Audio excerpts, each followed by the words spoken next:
Nice to see some familiar faces again. Are you getting audio?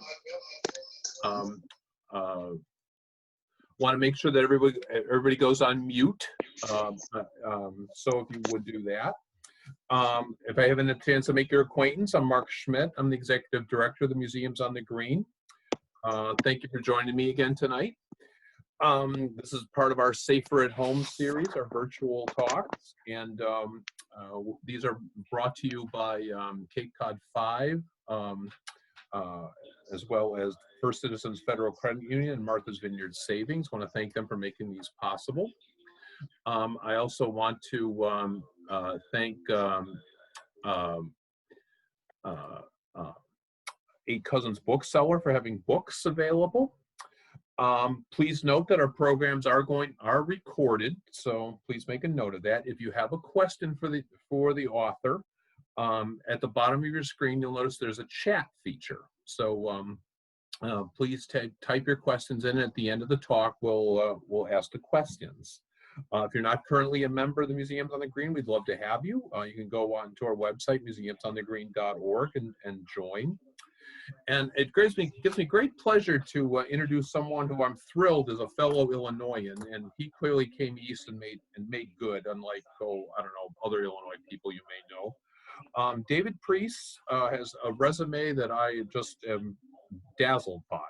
He's worked in the CIA, he's worked in the State Department, been a commentator on CNN, MSNBC, Fox, NPR, BBC programs. He's currently a visiting fellow at George Mason. As mentioned before, he went to Illinois Wesleyan. His first book was called The President's Book of Secrets, and this is the book that he had me at hello, just by the title. I was fascinated by it. It was like, how to get rid of a president. And so without further ado, would you welcome our speaker tonight, David Priess.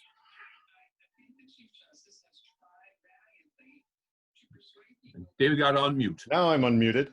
Thanks to everyone for showing up for this event. And Mark, thanks for hosting me. And thanks to Eight Cousins Books for supporting this as well.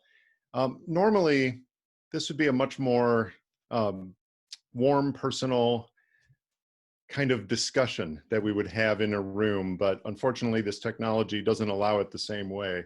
But I do encourage you to ask questions in the chat because I want to get to what you're interested in. Also, what that means is some of the things I would do to kick off and generate some discussion with all of you are going to be very hard to do. For example, talking about how to remove a president, it sounds kind of harsh, and we're not used to talking about removing presidents.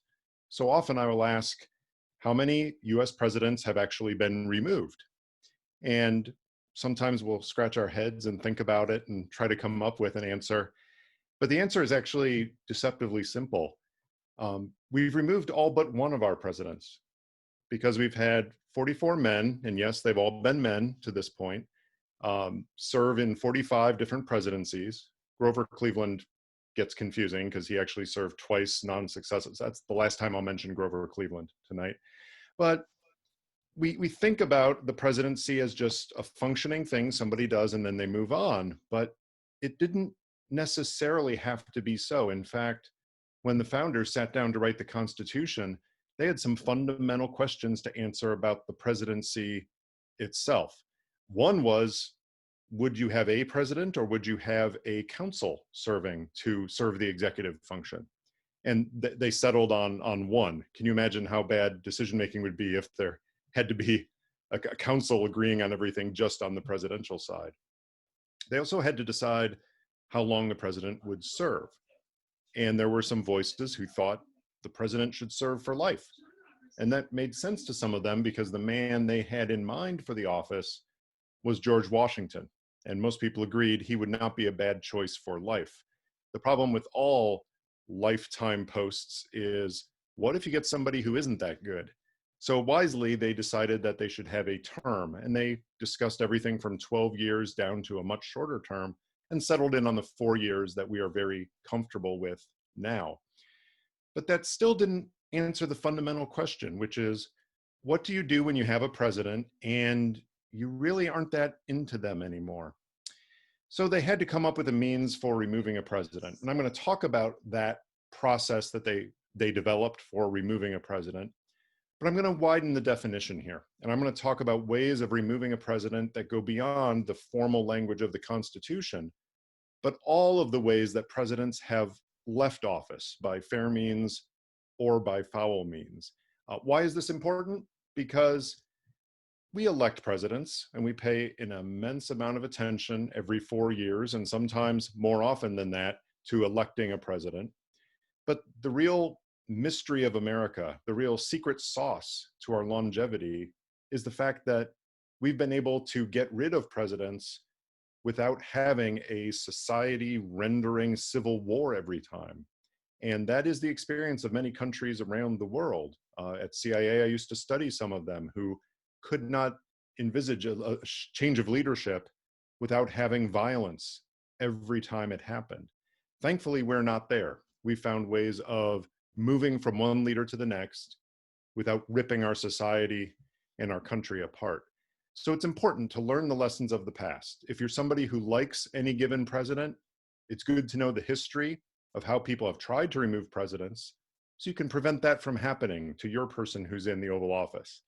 If you think that a president should be removed for one of various reasons that we'll talk about here, well, here's history's guide. Here are the ways that people have tried before and failed, but here are the ways that others have, in one way or another, removed a president from power. So let's start getting through the methods here. First, let me dismiss a couple of methods that I don't actually write about in the book because they're not really a removal. It's more the president taking himself out completely. One of them is a president choosing not to run again. And I don't mean somebody saying they don't want to run again, but giving a wink and a nod to their supporters saying, but I really want to run again. I'm just being modest. I'll give you a couple of those cases later. I'm talking about somebody like James K. Polk, who was a president who came into office and made a stern promise that he would only run for one term. And he kept to it through his entire 4-year term. He never wavered and said he was going to leave. And sure enough, he did. And that was his own choice because he was popular enough. He probably could have gotten reelected. Perhaps a good thing he didn't because he died shortly after he would have been in his second term. But I'm not talking about presidents who choose not to run again at all. I'm also not talking about presidents who are term limited out of office.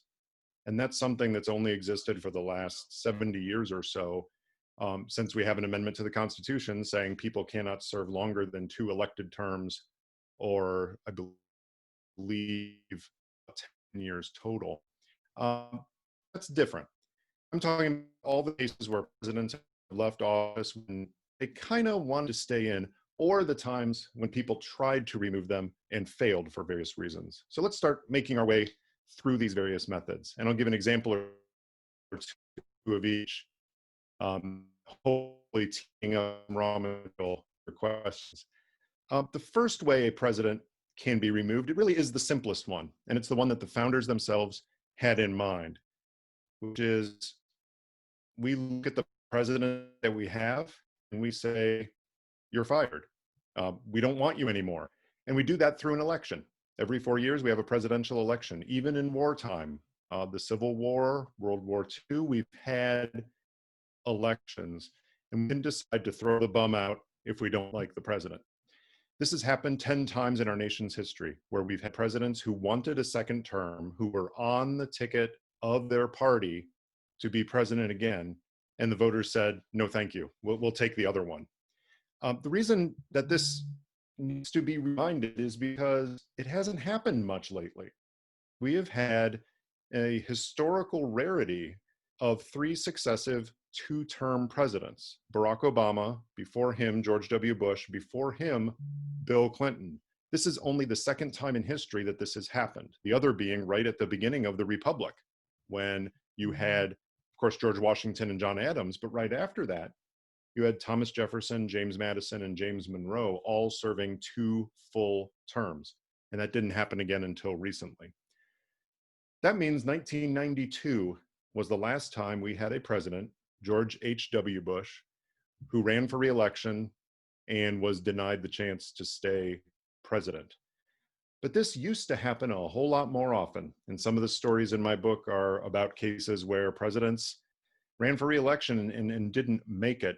What I focus on in the book are the cases where there was some kind of pressure applied or some kind of push that was given to presidents. So it wasn't just a normal election, but there was something unusual going on.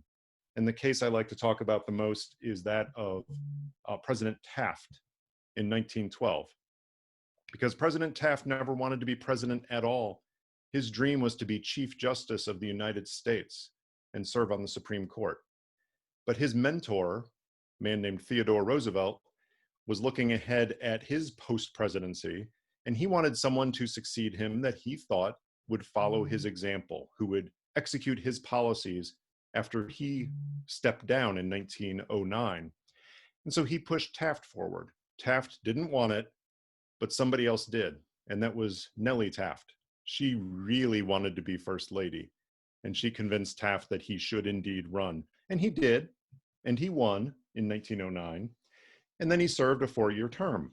During that 4-year term, Teddy Roosevelt decided he did not like what Taft was doing, and despite his promise that he was done with presidential politics, Teddy Roosevelt ran against his own successor. Now, what happened is he succeeded. He made sure that Taft did not get a second term, but he got a worse option, which was Woodrow Wilson, the Democrat, ended up winning because the two Republicans, Roosevelt and Taft, split that vote, and Woodrow Wilson became president with less than 42% of the vote. A very odd election, and the last time and the only time in American history where a third-party candidate, in this case Teddy Roosevelt running on his own party, actually beat one of the major party candidates. So that's the main method for getting rid of a president who's unpopular, because by definition, if you're unpopular, you will lose the vote to someone who is more popular. Let's say a president has, I don't know, never achieved more than a 44 or 45% approval rating in a country. That's the definition of unpopular. And a method for removing that president is simply waiting to the next election to remove him. So let's move to other methods, other than just straightforward election, with most of us are familiar with. Let's talk about something that can happen before the election. In our country, we have a system now pretty well established of two political parties. The function of those parties, among other things, is to screen candidates and decide who will be on the ticket in a particular election. And in the case of presidential elections, we've had national parties for quite some time now, and those parties decide through a nomination process of who gets to be the nominee, who even has the chance to become president. Well, there's nothing to say that the party has to nominate the same person who's occupying the office. Now that sounds crazy, because we have had nothing but parties renominating the incumbent for as long as most of us can remember. Yes, there are primary contests, and once in a while, like in 1992, when George H.W. Bush had a strong challenge from Pat Buchanan, or 1976, when Gerald Ford had a strong primary challenge from Ronald Reagan, yes, the nomination process might open up the chance for a president to be, in a sense, removed from power before even getting on the ultimate ballot. But it hasn't happened in a while. Back in the 19th century, it happened a lot.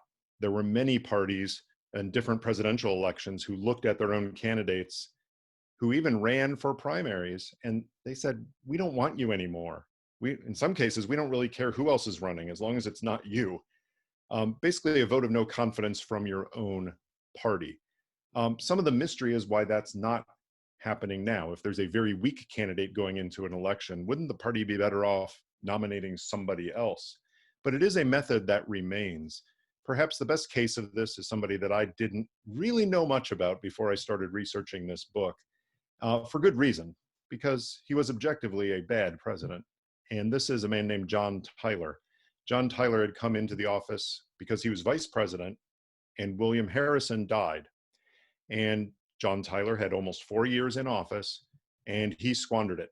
He did some things that alienated his own party, back then called the Whig Party, that alienated them so much that they did some unprecedented things. Number one, his whole cabinet resigned on him, except for one person who stayed with him, but everybody else just walked out on the president. Number two, they actually introduced an impeachment resolution against him, and his own party helped vote for it. Number three, John Tyler, believe it or not, was actually kicked out of his own party. Can you imagine an incumbent president leading his party and all the members of that party leave Congress, go outside and give a proclamation that the president is no longer a welcome member of their party and they will no longer associate with him? All of that happened to John Tyler. And in fact, he didn't get the message. After all that, he still wanted to be the Whig candidate in the next election. It became very clear very soon that was not going to happen. So he did the next best thing. He went back to the Democrats, the party he had left to become a Whig years earlier, and he said, I want to be your candidate. Now, nobody likes a traitor, and that's how he was perceived among the Democrats. So they said no. John Tyler still didn't get the message. He actually held a convention for himself in Baltimore. Very few people showed up, and eventually it was clear that he was not going to win the election. But that is a way of getting rid of a president, is using the party system itself to screen the candidate out before they get to the election. Now, that's still the election season, but some people might say, why wait to remove a president? Why wait to undermine them until the election season? So a new method of getting rid of a president is actually to leave the president in place, but to so weaken him in office that he is effectively removed. That is, he doesn't have the full powers of the presidency. This can be done by opponents, or this can be done by the president's own subordinates. And we have cases in history of both of those methods working. The idea here is that somebody is so unpopular or the policies are so ruinous that people around the president decide, we can't do some of those other things to get rid of a president, but we need to make sure that they are not executing their full plan because it's not very good. In the case of opponents, this goes back to the beginning of our country. James Madison, who was in the Congress at the time, was actually trying to get some papers from George Washington about some treaty negotiations, which was seen as weakening the presidency. And Alexander Hamilton helped George Washington send a response back saying, I'm not going to turn that over to you. If you think that's improper, go ahead and begin impeachment proceedings. And of course, the Congress stood back. No, the revered leader of our country, General Washington, we're not going to impeach him. So that pretty much put that to rest, but it was an attempt to rein in the presidency even very early in its history. A case a little bit farther forward is the case of Andrew Johnson, someone who didn't get that much attention until last year, when impeachment suddenly was headline news everywhere and people realized that Andrew Johnson was one of two presidents who had actually been impeached before. Johnson succeeded Abraham Lincoln after his death.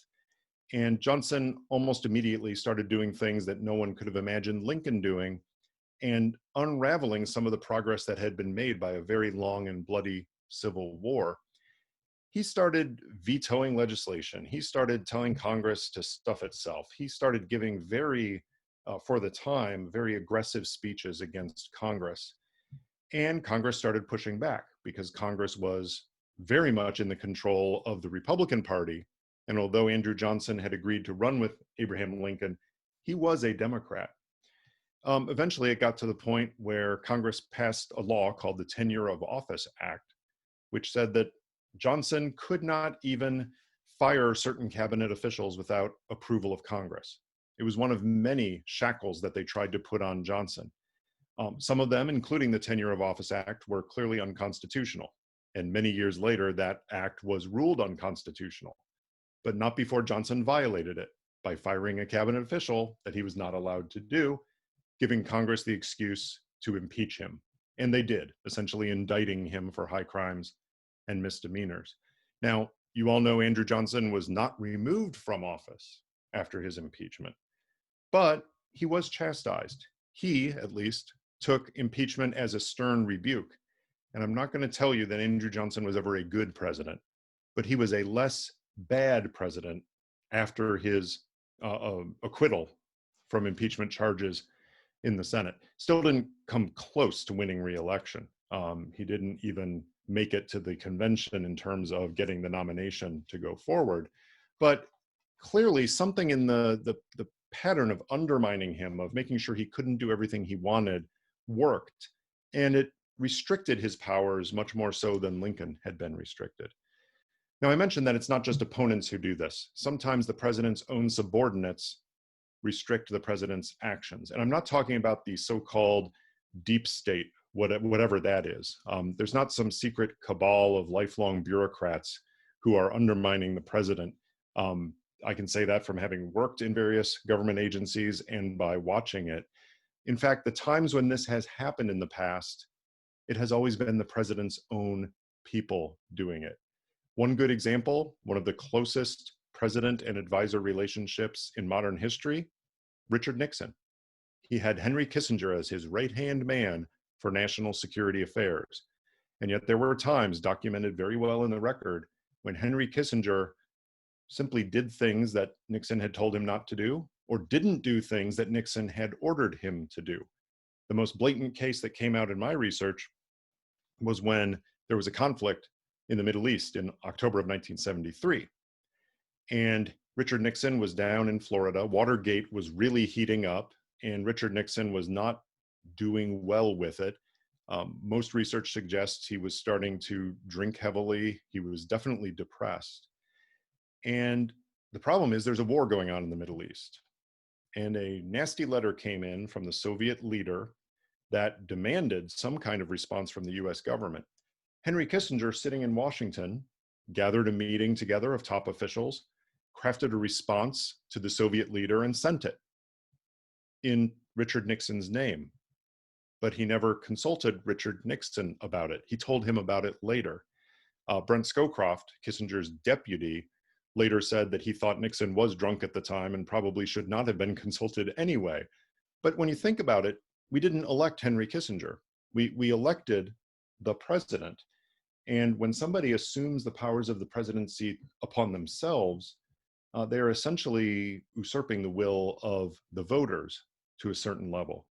More recent cases of this are coming out in this very administration. You may recall the stunning op-ed that came out in the New York Times a couple of years ago by someone who was anonymous, claiming to be a senior official in the government who had access to President Trump's meetings, saying that there is a resistance among us high-level officials and we're not letting anything really bad happen here, so don't worry. Similarly, there have been stories that have come out in some of the books about this administration that several advisors have, in a sense, removed the president's ability to take action. In one case, a senior advisor took a paper off the president's desk that he was about to sign to abrogate a free trade agreement with South Korea, hoping that the president wouldn't notice and therefore execute what he thought was a bad policy. Apparently it worked. The president forgot about it, at least for a time. But again, think about it. This is an advisor who has been told by the president, I want to do this, and then undermines the president's authority to do that. Now, you may agree with me that if there ever were a scenario where the president of the United States, who has the authority to launch nuclear weapons, if the president of the United States, with no national security justification at all, decided he wanted to launch thousands of nuclear weapons all across Europe, just for fun, I think you'd agree with me that if a senior advisor literally physically put himself between the president and those nuclear codes to prevent that and prevent the senseless murder of tens to hundreds of millions of people, we'd probably say, good job. We're glad you did that. Even though you're violating an order of the president, in that case, that's the right thing to do. But there's a far cry between preventing the murder of hundreds of millions of people and substituting your judgment for the president's on abrogating a free trade agreement.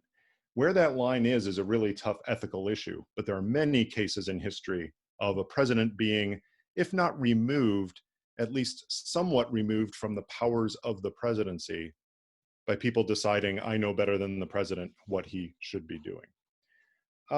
Let's move to a couple of more diabolical methods, a couple of ways that are definitely experiences we've had in our history, but things that are a little uncomfortable for us to think about. One way is, imagine a scenario where there is a person so eminently qualified to be president, somebody who has a great resume for the job, maybe has a lot of personal charisma, definitely has the political connections. They are almost certain to become president. Well, it's pretty hard to remove them once they're in office. So how about you preemptively remove them? You can prevent someone from becoming president in the first place in a diabolical scheme. This has actually happened. There have been several presidents who looked like they were going to win, and then through some dirty tricks, they actually didn't get into office.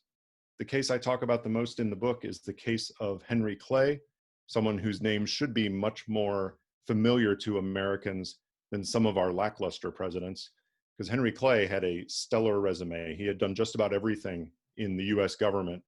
And then he ran for president, and he ran again, and he ran again, and he never quite made it, mostly because he had the ire of Andrew Jackson, a populist candidate, the first celebrity president, if you will, with very little governing experience, who just clashed with Clay so much, but also from his own partisans.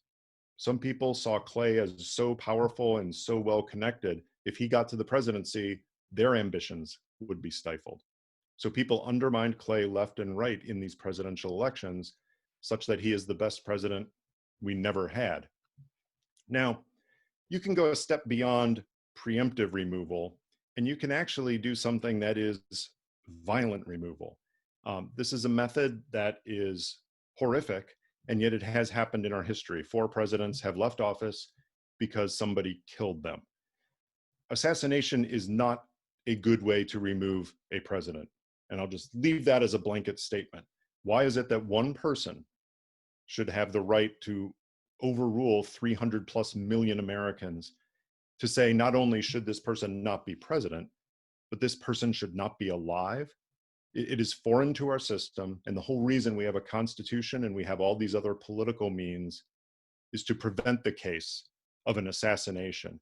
And I think history bears out that assassins aren't seen as heroes in this country.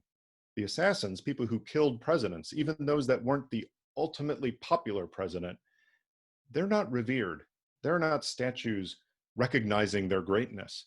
These are people whose names have gone down in history in infamy. So we're best not going there again. One other thing I talk about in the book along these lines is not quite assassination, but what if you oppose a president and you think, what if death can remove him from office, but we don't help it along?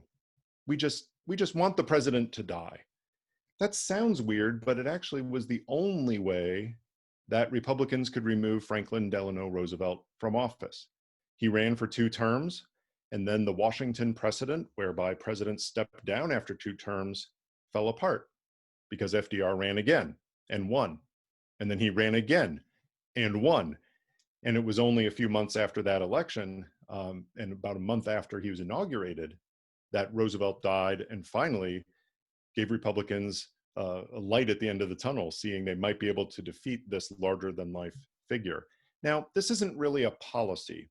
You don't find some way for the president to die in office without it becoming assassination. But it's wishful thinking. And it has worked in some cases, not just FDR, but the case of William Harrison, who I talked about earlier. His untimely death in 1841 brought to office the unfortunate John Tyler. But he was one of those cases where he was a popular general, handsome man, had a lot of support. His opponents must have been very happy. And in fact, Andrew Jackson himself thought it was divine providence that William Harrison had died in office instead of staying in office and almost certainly winning re-election if that trend continued. So let's move on to the final 2 methods of removing a president. And then I look forward to questions on any or all of these methods. There are 2 methods that are explicitly in the Constitution for getting rid of a president, but they're for very different reasons. One of them is for a disabled president, a president who is unable to perform the duties of the presidency at all. What's interesting is this has been in the Constitution from the beginning, that if a president is disabled, the vice president will act as president.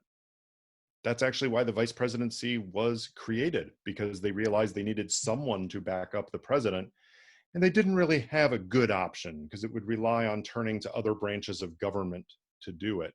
The problem was the Constitution itself was exceedingly unhelpful on what a disability was and the mechanism by which it would be declared. So we had many presidents over a long period of time, well over 150 years, who were, at least for part of their presidency, effectively disabled, unable to perform the full job. And we did nothing about it.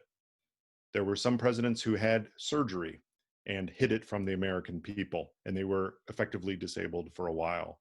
There were people who were mentally ill for at least part of their presidency. A study that was done about 15 years ago by a bunch of doctors who went back and looked at the best medical evidence they could find, found that about 25% of our presidents at one point or another during their term had a mental illness, the vast majority of that being severe depression. The ultimate example of that is Abraham Lincoln, who was severely depressed at several points in his life, to the point that friends had to keep knives away from him. Somehow he channeled that depression into his legendary persistence and compassion. Not all presidents have been so lucky.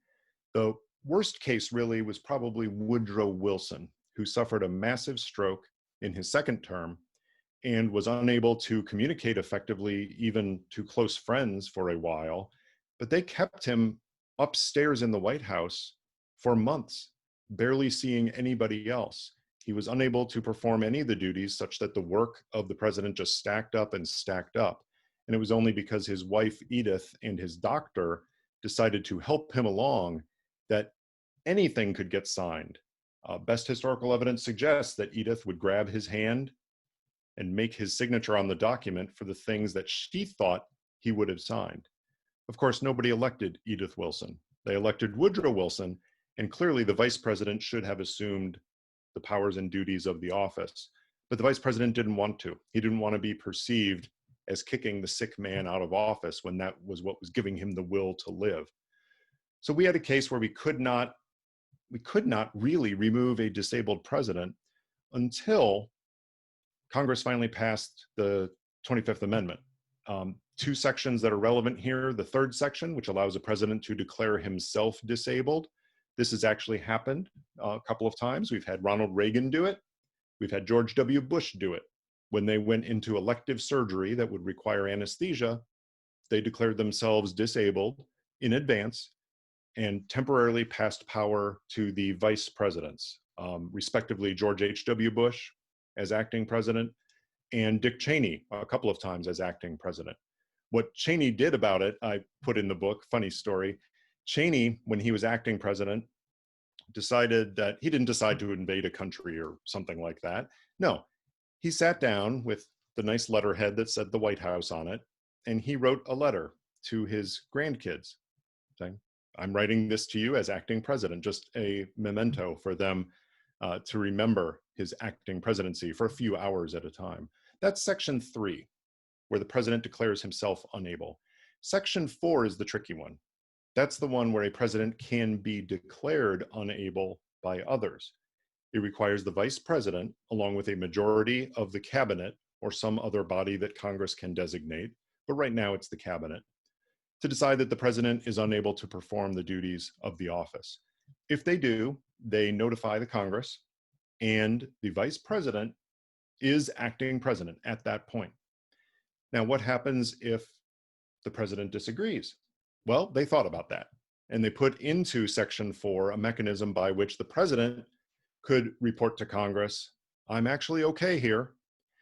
And then it begins this cycle, whereas the vice president can again vote and disagree, and most scholars agree would remain acting president while they decide. Congress can override that. Congress itself, hearing the president's appeal, can vote with a 2/3 majority in both chambers to reinstate the president immediately. Obviously, getting into this situation would be very difficult. If you ever have a president who says, really, I'm okay, but the vice president and the cabinet, who presumably know him best, say he's clearly not okay. Very hard thing for people to judge. That's why it really was designed for a case like Woodrow Wilson, where it seemed obvious to people around him that he could not function. Even more so on their minds was the case of John F. Kennedy, who had been shot in Dallas and killed. But what if the bullet had been an inch further over, and instead of being killed, John F. Kennedy was disabled, maybe put into a coma? Well, in a case like that, it seems obvious that the vice president would step up and assume the powers and duties of the office, but history showed it was very hard for vice presidents to do this. So the 25th Amendment made it possible for that to happen. Lyndon Johnson could have stepped up, invoked the 25th Amendment, Section 4, assumed the duties of the office, and then if Kennedy did wake up out of the coma, the president could then come back into his powers. So they passed it. Obviously, Section 4 has not been used yet, despite some novels and TV shows that talk about this method a lot. It has not been used, and frankly, it's unlikely to be, as I'll talk about in a moment as I close. The final method of removing a president is the one that we have heard the most about recently because the attempt was made. The president was impeached. The impeachment clause is relatively simple compared to some other systems around the world, but the idea is this: the House of Representatives, by a majority vote, can impeach or indict the president on certain charges, and then the Senate essentially rules on whether to convict the president and then remove the president based on those charges. 3 impeached presidents, Andrew Johnson, Bill Clinton, and Donald Trump. No removed president by the Senate vote. Although I argue in the book that Richard Nixon left office because of impeachment. He would not have resigned except for the fact that congressional leaders told him, you are about to be impeached and you will certainly be convicted. So in a sense, he was removed by impeachment, even though he was not technically impeached. The whole idea of impeachment is what happens if a president is doing such damage to the constitutional fabric of the country, doing such harm that 4 years is way too long. We can't allow that to happen. We have to have a way of getting rid of a president. The people writing the Constitution had real trouble with this because they had to figure out what was a suitable reason for removing a president. They agreed on treason. That's a bad thing, actually selling out your country during wartime. So that's in there. They agreed on bribery. There was no significant discussion of bribery. Yes, if the president is taking money for an official act or doing something in return for an official act, that should be impeachable and reason for conviction. But they struggled with what else. And eventually George Mason of Virginia nominated a phrase he called maladministration, or bad governance, just not doing a good job. James Madison, among others, objected and said, that's pretty wide. And in fact, any Congress that disagreed with the policies of the president could merely say, you are suffering from maladministration. We're voting you out. And they thought that that would lead to a president serving at the pleasure of the Congress, which was not the intent of the executive branch. So they changed that phrase, maladministration, and put in the annoyingly vague high crimes and misdemeanors, which surprisingly generated almost no discussion. People just went along with it, even though it was not strictly defined. But most constitutional scholars agree that high crimes and misdemeanors relate to crimes or misdemeanors, any official actions against the state.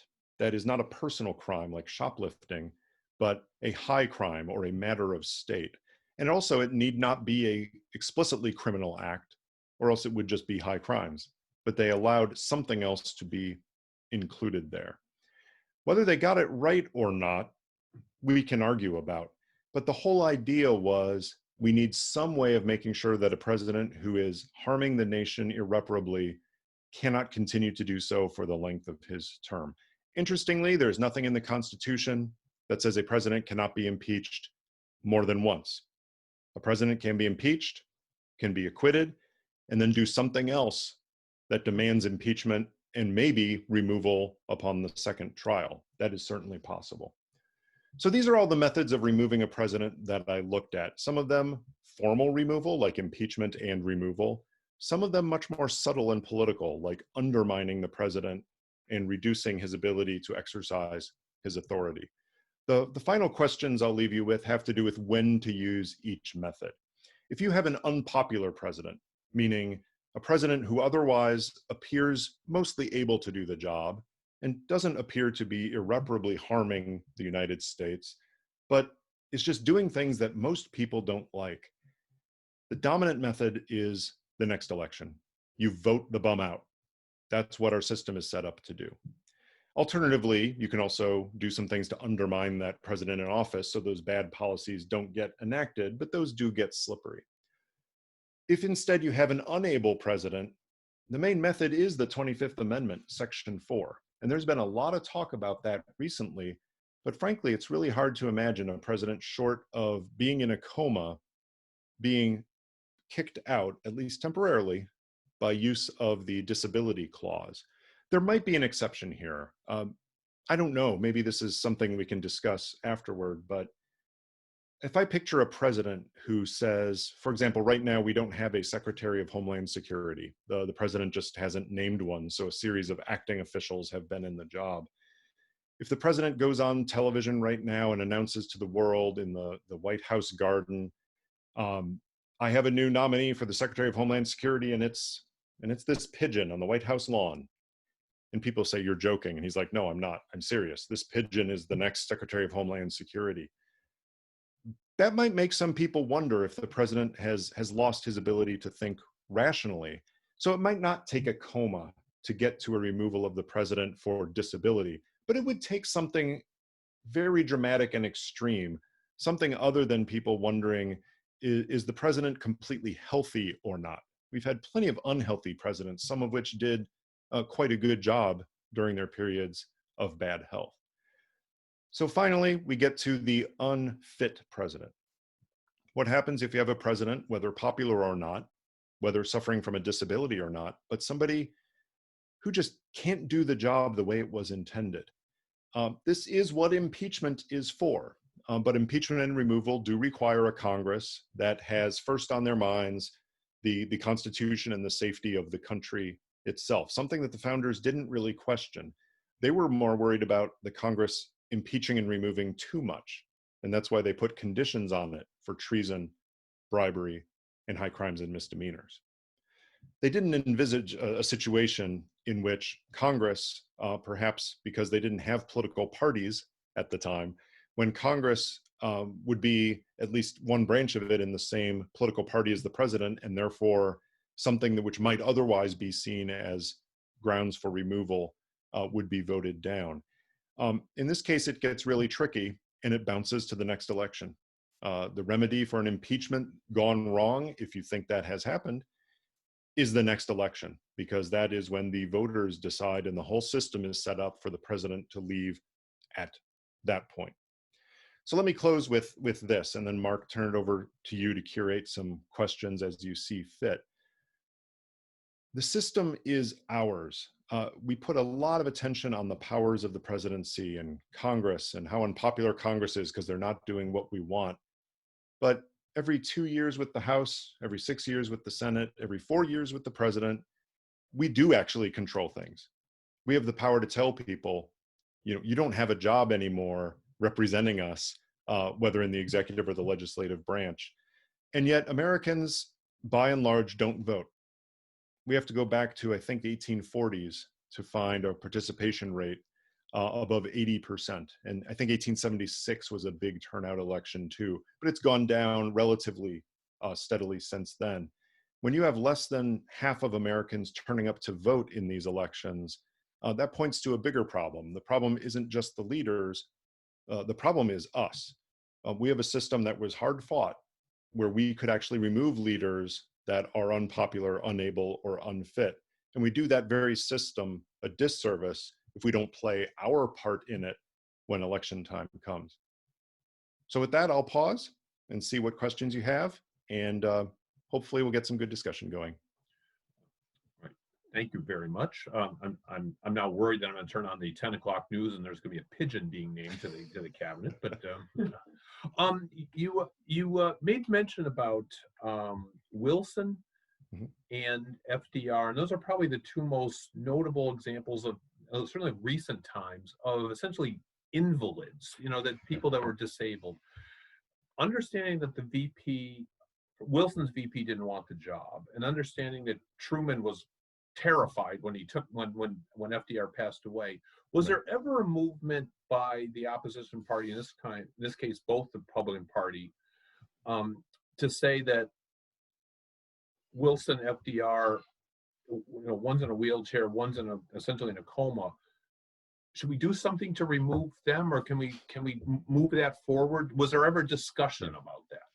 Yeah. What's funny is in both cases, the full truth was hidden from the American public. In Wilson's case, they often would, the doctor in particular, would put out statements saying, "Oh, he's just resting. He's just suffering from a lot of stress. World War I had ended. He had traveled internationally for the first time as president over to Europe to try to get a peace agreement going." And they tried to sell the idea that Wilson hadn't suffered anything severe. Um, the truth leaked out and people knew it. And sure enough, some of the political opponents said, this isn't right. We shouldn't have this. But there just wasn't that popular will to do it. They knew they wouldn't be able to sustain any motion to get rid of a president. Remember, there's no means by which Congress can remove a president for a disability. It doesn't exist. They actually would have to impeach him and remove him. Well, what's the high crime of having a stroke? Or what's treason or bribery about a stroke? That's a hard thing to do. With FDR, it's a little trickier because there were clearly times where, even in his third term, when his thinking was not clear, physically he was deteriorating quite a bit, but even when his mind was not quite clear. But the research that I did showed there were, right up to the end, there were times when he was the same lucid old Franklin Roosevelt, such that sometimes people went in to see him and they could not believe how terrible he looked. Even Truman said this about one of the last times he saw him, how horrible the president looked based on his recollection of earlier meetings. But other people would go in and they would have a conversation where Roosevelt, as always, was pulling the levers behind the scenes about the Democratic Party and what to do in the future. So there was not a huge move to remove Roosevelt within the Republican Party because of the disability. There was a huge movement to try to win in the elections, and they just couldn't do it. Got a couple of questions here, so thank you. Question on the role of the Chief Justice of the Supreme Court, who presides over the impeachment trial in the Senate. How much of that duty is defined by Senate rules? How much is more tied to custom and sensitivity on separation of powers? Right. Thank you for the question.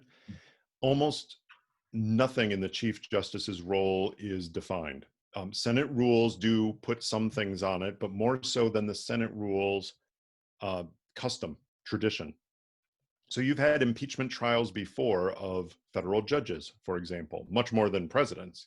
And then now impeachment trials of 3 different presidents. Each of the Chief Justices treated it slightly differently. In the impeachment trial of Andrew Johnson, the Chief Justice of the Supreme Court was actually making some rulings about the admissibility of evidence and things like this. And mostly the Senate went along with it. In the impeachment trial of Bill Clinton, the Chief Justice, William Rehnquist, essentially did nothing. Yes, he called it to order and he swore in the senators, the same thing we saw the Chief Justice do in the most recent impeachment. But he was not making rulings. Maybe he was not making rulings because the senators, by a vote, can simply override any ruling. The court is the Senate. So the Chief Justice presides over it, but that's almost more of a sense of trying to give a multi-branch angle to the impeachment. But he has no defined powers in the Constitution to overrule anything. Some interesting constitutional questions do come up if, in fact, the Chief Justice makes a ruling, the Senate overrules him, and then there's some appeal made to the entire Supreme Court. But in a case like that, you have to think, well, if the Chief Justice already ruled on it, would the court go with him or against him? those are more hypothetical and academic questions than real ones. The real issue comes from practice, and practice shows when it comes to a Senate trial of a president for removal, it is up to the Senate's majority to decide what to do. And just a reminder, if anybody's got a question, there's on the bottom of your screen, it says chat, just type it in there. Could you comment on the Dick Cheney, George W. Bush relationship, in which it was often said that Cheney acted as president? Yeah, there's a lot of misunderstanding about that. And I do have some direct knowledge of this because for my first book, both George W. Bush and Dick Cheney contributed to it, but I also interviewed almost everybody at the top level of national security in the administration. Plus, I also worked in the administration, not as a political appointee, but as a CIA officer, going to the White House to deliver briefings and delivering the president's daily brief to senior customers. So I had some ability to see what was going on and witness the interactions at the senior level. And Dick Cheney had strong opinions. Dick Cheney was not shy about those opinions. And George W. Bush, at the beginning of the administration, essentially deputized Dick Cheney to be a lead person on issues of intelligence and national security that he had a whole lot of experience with. But George W. Bush was, in his own words, the decider. He was the one who made decisions. And there were many times where Dick Cheney would argue for a position and try to pull some levers and say, Mr. President, we really need to do this. And George Bush would disagree and wouldn't do it. Did he have influence with the president? Absolutely. He was a very highly trusted advisor, and his experience as Secretary of Defense in the George H.W. Bush administration justifies that.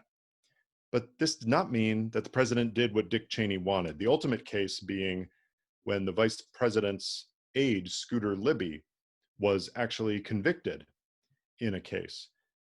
Cheney wanted Bush to pardon him, and Bush consistently refused to do so. Even on his way out the door, when presidents usually issue a whole bucket full of pardons, Bush did not do that.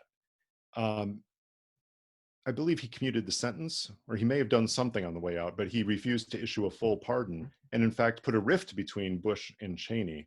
If Cheney were really pulling the levers, Scooter Libby probably would have been pardoned, perhaps even preemptively, because he was a close aide to the vice president.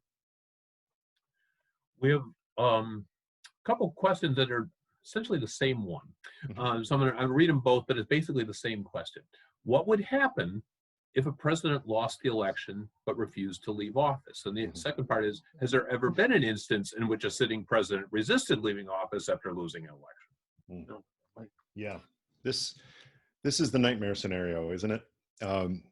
This is something we've taken for granted in this country, and thankfully we have had people of high character and some of not so high character, but read the winds anyway and decided when their time was done, it was time to go. A couple of things to point at in history, and then I'll give you my take on the current situation. In history, we've had some really close elections. We've had some presidents who have won the popular vote, but lost the presidency because of the Electoral College, a mechanism designed to mediate the popular vote that doesn't work now the way it was originally intended to, but it still can lead to those outcomes where you have a president who got more votes than somebody else, but somebody who got fewer votes than somebody else, but somehow still won the presidency. The ultimate case in history of an election that almost led to another civil war was one we've collectively forgotten about. In 1876, you had Republican Rutherford B. Hayes running against a Democrat, Samuel Tilden. And it was a very, very close election, so much so that it hinged on the final electoral votes of a few states. And all of those states sent in different ballots to the Electoral College and the vote that has to be counted in the Congress, such that you had Republican and Democratic branches of government in those states sending in what they said was the official vote tally from their state. Congress got it, didn't know what to do with it. They're just supposed to count the votes. They're not supposed to decide what is valid from which state. So they ended up creating a commission, and at the last minute, I mean, literally within days of the inauguration, they still didn't know who the president was. The key there was that the person who ultimately lost by one vote on this special commission was Samuel Tilden, the Democrat in this case. Tilden had people telling him, you are the president. You should get sworn in by some public official and you should claim the presidency. And if need be, we will take to the streets. There were people crying blood for Tilden. He may have been right. Most historians agree Tilden probably won, if you can weed out a lot of the irregularities on both sides during that election. But he also made a very noble choice, which was, we have just ended a civil war, not more than, 10 years earlier. I'm not going to start another one. The country is more important than my victory in this case. I would like to think that that will govern all presidencies in the future. If somebody loses an election, even a very close one, the Al Gore model is useful from more recent history. In the year 2000, Al Gore thought he won the election. He thought that the recount would show that he won Florida. Ultimately, it did not, but he thought it would. But the Supreme Court basically put a halt to it and said, no, the election is over. Al Gore said, okay, I've lost, when he could have tried other means. That's what I hope for, because if it gets to a point where a president doesn't leave office, then you have to rely on other officers of the US government who have taken an oath to protect and defend the Constitution of the United States, realizing the constitutional order says somebody else is now president, and we have to forcibly remove the president physically from the White House.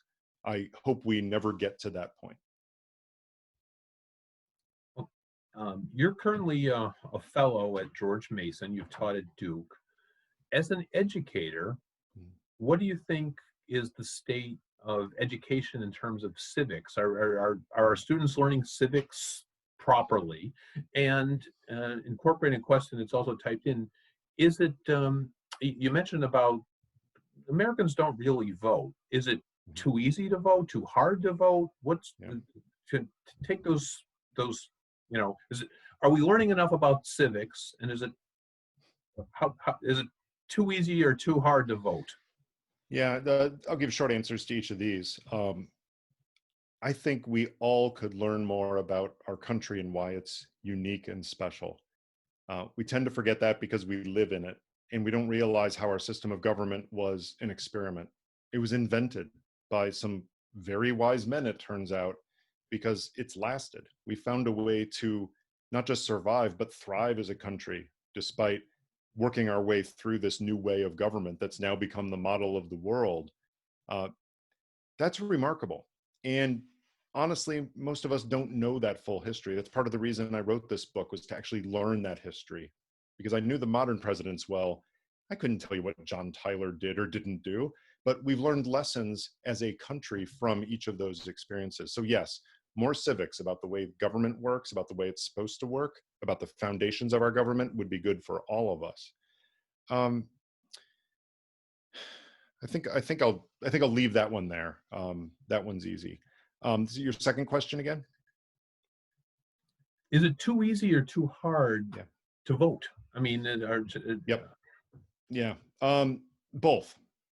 It's too easy to vote in that some people who literally could go to a polling place on election day choose not to. That's not because it's hard to vote. For many people, it's a choice. Is whether it's disillusionment with the system, whether it's because the belief my vote doesn't matter. Tell that to the Virginia legislator who lost election because it was literally a tie and they had to come up with a game of chance to determine who the legislator was. One vote mattered in that case. It is easy to vote and people choose not to. For other people, it is very hard to vote. There are some barriers put up to voting in various ways in different localities and different states that make it actually hard for US citizens to vote. That should never happen. Every political party in the United States should want every citizen to vote, because you get a greater mandate when they do, and you are able to enact your policies knowing that you won fairly and squarely. All right. I want to thank you very much for being with us tonight. This has been fascinating. I love this. Thank you all for joining us. Good luck with this book. glad to see somebody from Illinois is doing well on the East Coast. Yeah. And I want to thank everyone for joining us tonight. Stay safe, everybody. We've got a couple talks next week as well. David, thank you very much. Good luck with this.